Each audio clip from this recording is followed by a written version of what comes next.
Okay, so number one is the form. That is the big one. Then number two is feeling safe in our body and making time to get adequate rest and relaxation as well. So with form, like I said, I was doing this a lot, and that meant that I had to overuse my inner thigh, and this left QL was really overdeveloped compared to this one. So I had a lot of imbalances. So what I had to do was wake up weak muscles and realize where my form was off. A lot of form starts in the feet. Right now I'm wearing toe socks, but when you're walking and stuff, you should be landing equally in all three pads of your feet. 1, 2, 3. Your toes should be able to move. You should be able to roll out your foot on a ball and have strong, supple feet, because if you're pronating, then you're not going to be using all of your glutes. If you're not, and that was one of my problems too, is on this other foot. I wasn't landing here, so this glute was asleep. So you gotta land on all three parts of your feet. And for running, you really have to not just use your glutes, you have to have strong hamstrings. You got to strengthen your hamstrings. And these are hard muscles to strengthen, right? Like, who likes to do bridges? You got to do bridges, and when you do your bridges, your other hip can't go down. So you have to be able to do bridges. Also, this is where Pilates is really good. You have to be able to, when you're running, to do a whole body movement so that you're in your core. And Pilates is a good way to strengthen the core. Like, you should be able to go into a C curve. I'll show you. So you should be able to go into a C curve and go down like this and bring your knees up and use your abs. See, I'm still going down.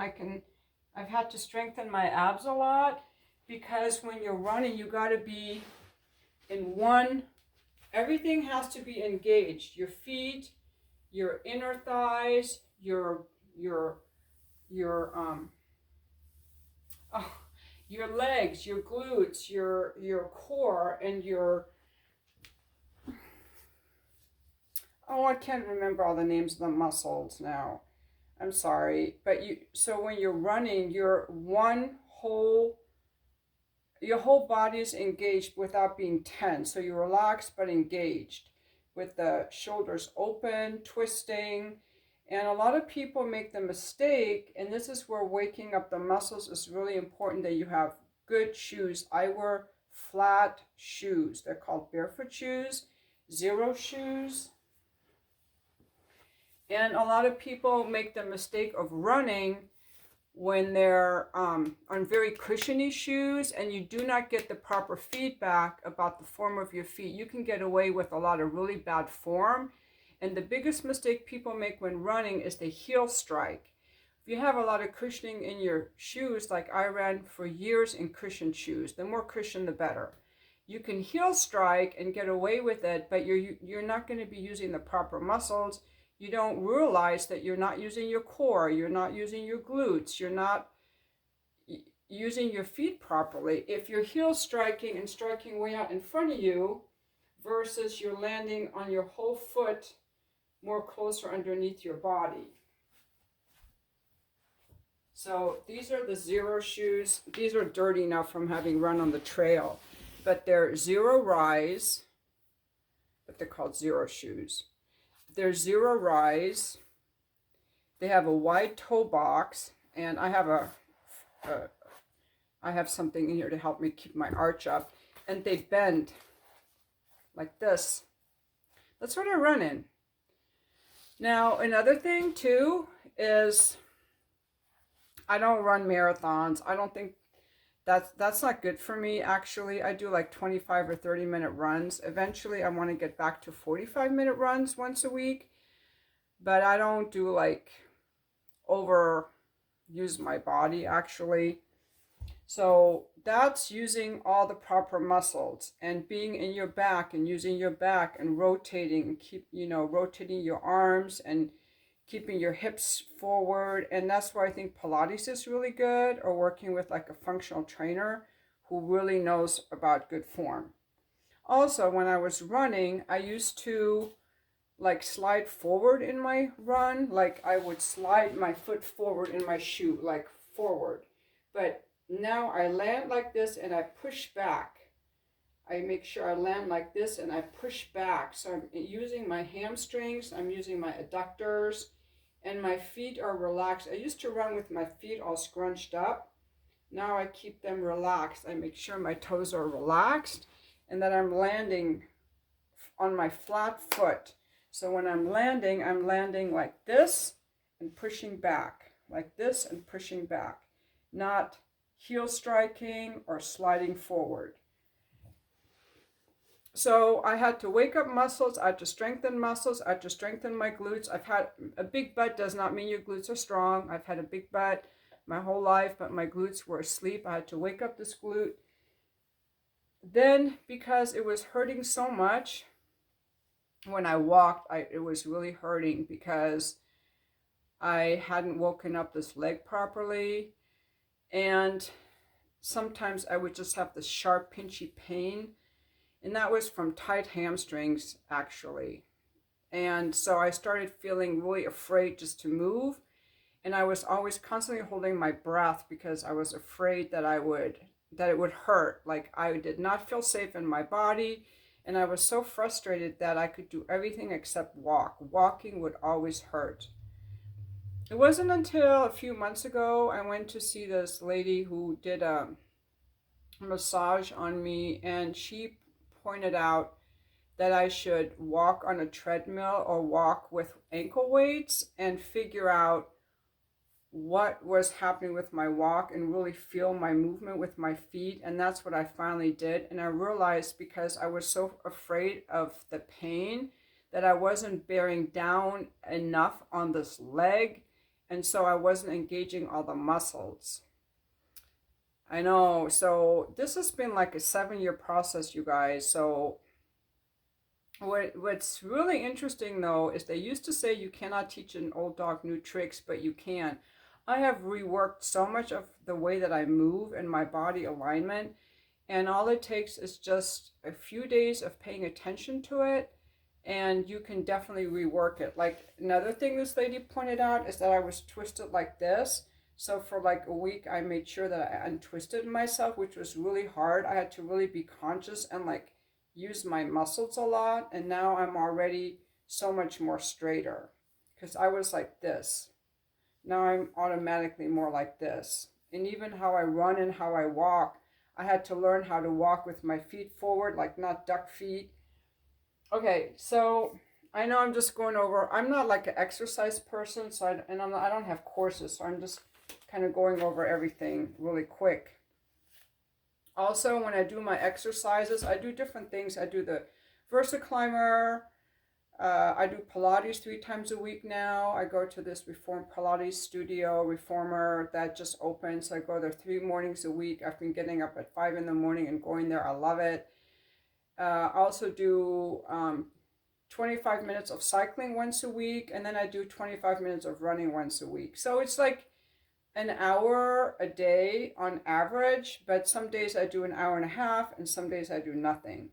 And I try to keep a lot of variety, and all of this gives me good feedback about my body and gives me good variety. And I like to do whole body exercises. I do not like these machines where you're just working one thing. I want to do whole body exercises because it's just more fun that way. And I think that's how we're functionally meant to move, is to use our whole body. I also like to do some of the animal flow stuff. I just like a little variety like that. Try to stay out of the sun and get my exercise early in the day because the sun is very bad for the skin and it's not fun to breathe all that hot air.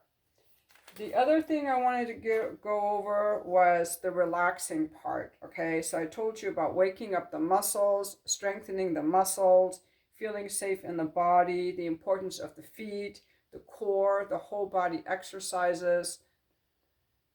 the zero shoes. But what a lot of people maybe overlook, and this is something I had to get into later in life, was the relaxation part. 1 day a week I take off. If my body has a lot of pain because I overuse something, I take a few days off. The resting part is super important, and not just taking time off, but also heat, massage, stretching, and foam rolling. Let's go over these one by one. Heat. I know a lot of people are into these cold plunges. That's great. I'm not saying you shouldn't do it. For me, heat is really good because it's very relaxing. I've been taking hot baths for a long time. It really relaxes the muscles. And then when I'm in my bath, in my hot bath, lately I just take a minute. That's all. I do like a half minute on each foot because the feet are everything. Some people have no arch. Their feet are really stiff. Their toes don't move. And your whole body is relying on your feet to touch the ground. So I massage out my feet, get through the arches, and also in the mornings I do tend to do like roll my foot on a ball, just like not even for a minute. You don't have to like do a lot, you just do it. Okay, so I massage out my feet and my ankles. Another good thing is a thing called a heat scraper, which I will show you. So I use this heat scraper. It also vibrates, but I don't know if you need it to vibrate. It goes to 40, 45, or 50 degrees, and this part heats up. And then you put some oil. You have to, like, let's say I want to do it on my knees. So you kind of have to tense that area. You put some oil there, and then you scrape on here, and the heat. I learned this from the lady who does my body work, and the heat and my cupping. She does my cupping. The heat is relaxing. It relaxes the muscles. And a lot of times people have pain or their movement gets restricted because the muscles get tight. So we have to relax the muscles, massage out the muscles, foam roll the muscles to get them to relax. Because if they're tense, they're going to clench up, and that's where foam rolling is really good. I hate foam rolling, but I have to do it. Foam rolling. And one big thing that helped me was foam rolling out my hamstrings, which was so painful. And I did it like with this hard ball, and I would just get on here. This was one of the things that finally helped me. I'm like, I hate doing this, but I'm just going to do it. So I'm just like, put my weight on here and lean forward and just let the stretch out. And the hamstrings really are strings. It feels like they're just little strings separating, and I go all the way up to my hip bone, like where the muscles attach to the bone. And I want to just lay on there and just have that like really stretch out and lengthen, because the older you get adhesions. Like I don't even have injuries from anything I did. My stuff is more like adhesions and bad form over a lifetime. Like right now I can really feel these adhesions, or the strings, the hamstrings. And it's going to be uncomfortable. It's going to hurt. That's why people don't want to do it. But I'm telling you, this is the whole key. And you don't have to make yourself in great pain, but just do it. Like I like to get out this blanket and do it on here. So you have to foam roll. You have to foam roll, and some areas the foam roller won't get, so I use these little balls. You can also use the ball to go right around your hip flexor. And also I highly recommend rolling out the glutes, because the glutes are very strong muscles that they don't really massage them when I go for massage. So just rolling them out, and when you get on like a lumpy spot, you just stay. There's also a thing called active release. So instead of just staying in one spot, you're moving your leg around while you're on that spot, so that you're not just staying stationary. It's called active release technique. You can also use it when you're doing like your feet, because instead of just doing that, you can move your feet around on this ball, especially around the arch area where there's a lot of tension. Once you are done rolling out, it's going to feel so good, like your body will just feel so light. So I do, also some people like to do stretching, you know, stretching is good, you know, if you want to do like the frog stretch, which goes more like this, frog stretch. And then just, you don't have to be in a lot of pain, but just get it to where it's a little bit uncomfortable, and then just hold that stretch. Show you like that.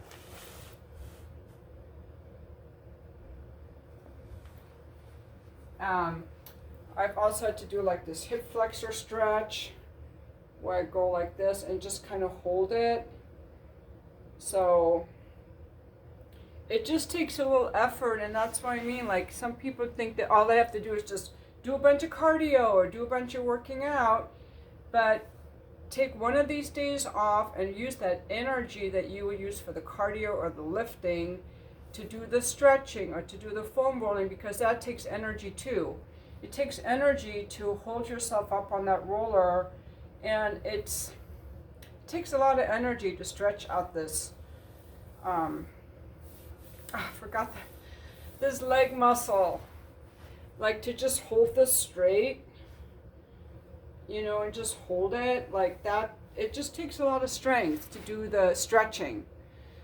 So that's a workout, you know, that's a workout too. And then to get massage, most massage therapists are no good. I finally found a really good one for deep tissue. She's really good. And then there's someone else I go to for body work, and she also does cupping.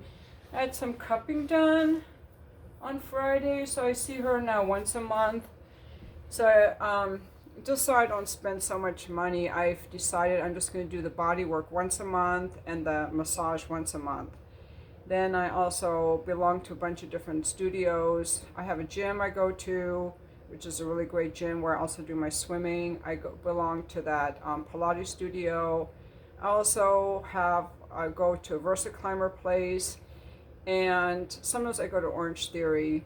And these places are really good because you can buy, like, you know, a 10-pack for so much money, and then you can just go whenever you want.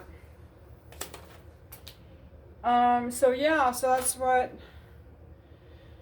And then also Pilates is really good if you get a good Pilates instructor, because they teach you how to breathe into your rib cage. And Pilates, especially if we're like in our core, then we have to breathe into our rib cage. So the breathing, I work on my breathing sometimes, and like breathing into my rib cage, because if I'm lifting a heavy weight, you know, I want to be in my core. I don't want to breathe in my diaphragm. I want to be breathing into my rib cage and have my diaphragm engaged. But sometimes it's good to just relax and just breathe through your diaphragm. So anyway, I do all these different things. So I'm 63. One thing I have noticed is that so many people are no longer able to run because they have knee pain. These are my theories on knee pain. If you've never had any injury but you have knee pain, I think it's because you were either too fat. Sorry, fat is a word. It's not fat shaming.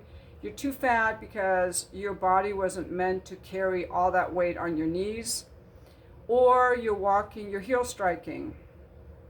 Heel striking because you're wearing the wrong shoes, so you're heel striking. Or I think some people just run like a lot of marathons on pavement. I don't think that's good for our bodies. I've always done my running on the trails. Like when I lived in Phoenix, I ran on the canals.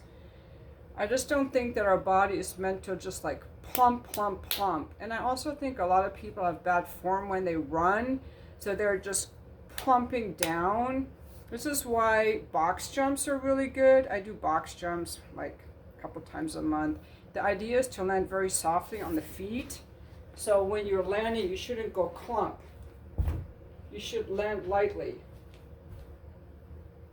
Did you hear me land? And the reason I land lightly is because I'm using my whole body. I'm in my core. And if you're in your core and using your glutes, then you're going to be using that form. But if your glutes aren't engaged and your core isn't engaged, you're going to clump, clump, clump. And all that clunking and pounding on your knee is not good. If your feet are strong and you're on your arches, because in engineering it's the arch. Have you noticed bridges are arched? The arch is the best support. So your feet should have arches. And if they don't, you can do, my feet have arches, you can't really tell. You can do foot exercises to strengthen your arch.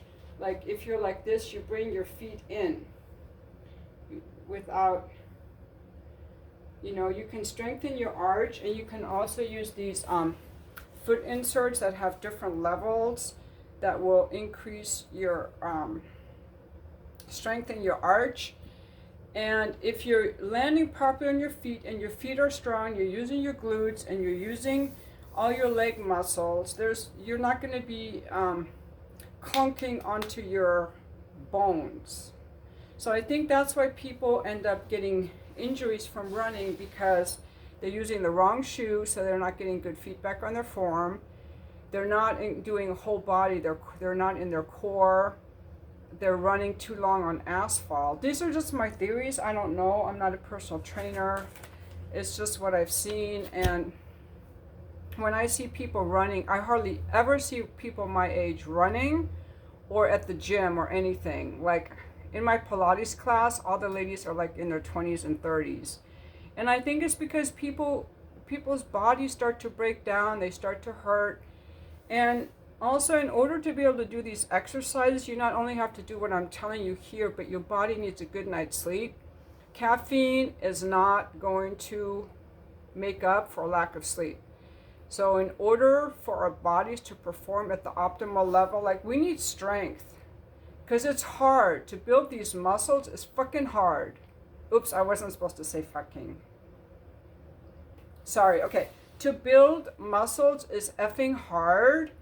And it takes strength, and that strength requires a healthy diet with a lot of protein, a good night's sleep, good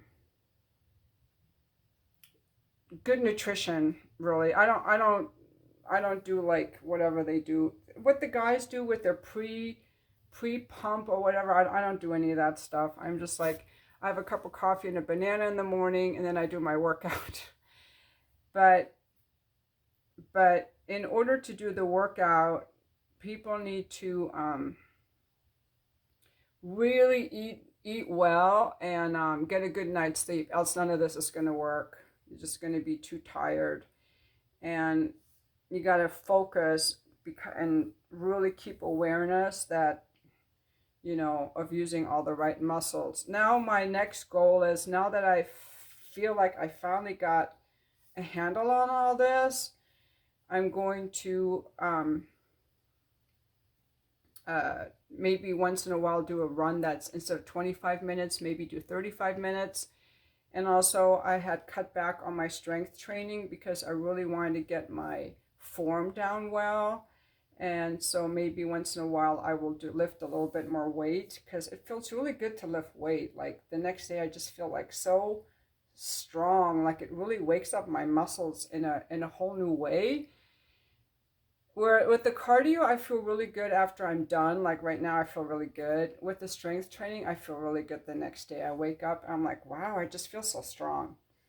So this is just like a little spur of the moment video.